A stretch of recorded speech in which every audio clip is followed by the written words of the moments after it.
Hello YouTubies, I'm Grant, this is the garage. This video I'm going to show you how to remove the cubby lids from the door cards in a Porsche 986 996. Couple of reasons you might want to do this. A common one is that they no longer hold themselves up, and we'll show you why, what you might need to do to resolve that. The other reason is they're covered in the same weird film coating that the center consoles typically are, and a lot of people choose to change these, especially at the point that they start taking enough damage over the years. So let's show you what you need and how to get them out. For this you will need a long pointy and some sort of grips or pliers. Okay, bear with, because putting the camera anywhere for this is difficult. I will attempt to try and do this with one hand to show you how to do it. If we lift the cubby, there's a hinge here and a hinge here. Simply we need to move these pins, and then if yours is still connected, there'll be just a spring on this outside edge. So here's one I made earlier, sort of. I can do this one-handed and hold it up, maybe not. I'm going to push the pin just slightly from this side with a very thin screwdriver. Now you'll see that's moved it out just enough there we can get the pliers on it, and then I'll show you just how I do that with this one, and then I can do the other one with my other hand using it. Grab onto it and pull it through. You see? Make sure you don't lose him. I'm going to do the other one, and then I'll show you the bits that are in this for you to consider whilst you do it. So with the lid removed, you will find there are 4 washers in these. You can see just there. So there's one there, one over there, and one over there. If you're going to be taking them out, make sure you don't lose them. They are very, very small. I'll grab the rest in a second. And then the other bit of interest is this little hole here. Now this is what the spring on the inside of the door connects to. The plastic to the edge is very, very thin, so over the years these do eventually fail, normally driver's side because it's used the most. As you can see, my one has here. Let's show you a good one. See, it's very, very, very thin. Luckily there's enough on mine that I can save it how it is, so I'm going to address that shortly. But ultimately, that's the lid off, and now we can do whatever we're going to do with it, which, judging by the condition of this one, might be 2 things. Now, fortunately as mine, going for the fix here, has not actually lost any of the pieces. It's just split enough the springs come free. What I'm going to do is push them kind of back into place. I'm going to start with the soldering iron, which got warming up over there, and just melt some plastic into it to strengthen it or put it back together. And then I'm going to put some JB weld just around the top and the sides, just to give it extra support while I'm at it, as a preventative measure, because I can see this one is maybe starting to weaken.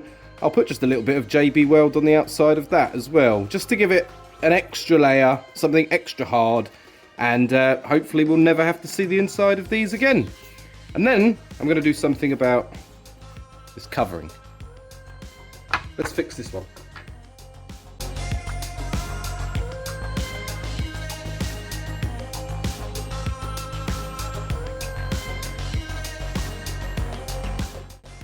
Not knowing how well that came out, here's both of them with the JB weld on them. Not knowing how well it came out on the video, that is. I'm just waiting for that to fully go off, and then I will be able to cover them. I'm still waiting for these to go off, but I'm going to talk about what I'm going to do to the top. So in the 986 and the 996, some of the plastic pieces on the interior have this rubberized, painted, textury sort of stuff on them. Texture's maybe the wrong word, relatively smooth, but it's a bit thick, rubbery sort of coating. Now, it looks fine when it's new, but over the years they take little nicks and dings and they become slightly more unsightly, and you get marks in them you cannot clean out. And as if with paint, you probably would need to redo these to get them back up to looking nice. As they're out of the car, I'm going to address this now. The centre console also has the same, and my centre console is now painted body colour. In fact, the whole tunnel is, and I'll insert a clip of that here.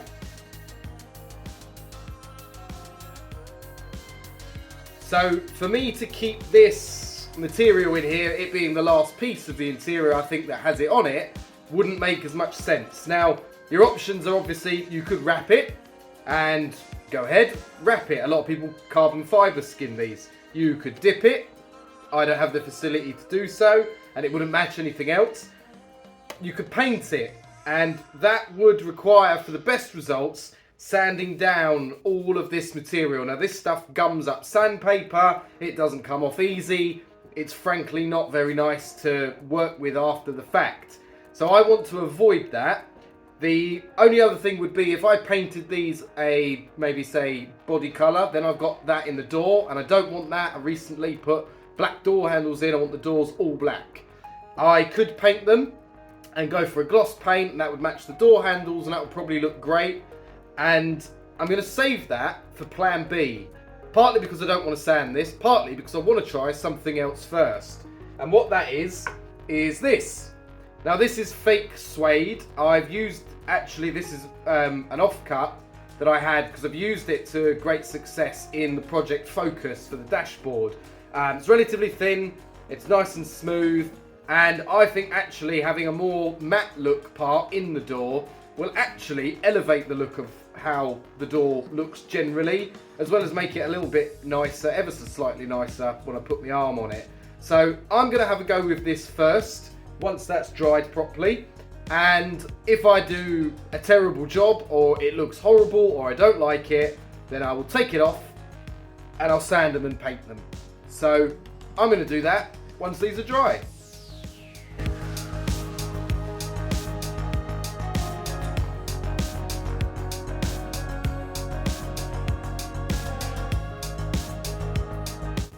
Reinstallation is just the reverse of how you took them out.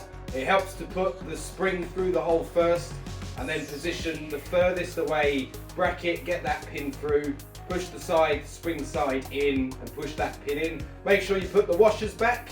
I deliberately chose to leave out the rest of making the covers or covering the lids, because actually once I put them back in, I was like, actually this will make quite a nice reveal. The way that they've come out is actually better than I thought they would. I'm really happy with them.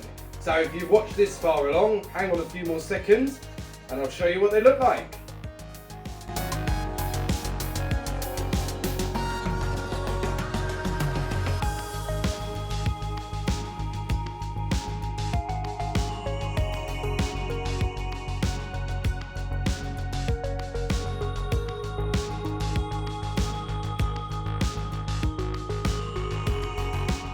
For this video, instructions on how to remove those lids and then do whatever you want with them. There you go, video's over. I'm very chuffed with how those ones came out. So, you know, if you've got some creative ideas of what you're going to do with yours, I'd love to see and hear about it in the comments. If you enjoyed that video, please consider giving it a thumbs up and subscribe to the channel for more 986 how-to videos. I'll see you in the next one.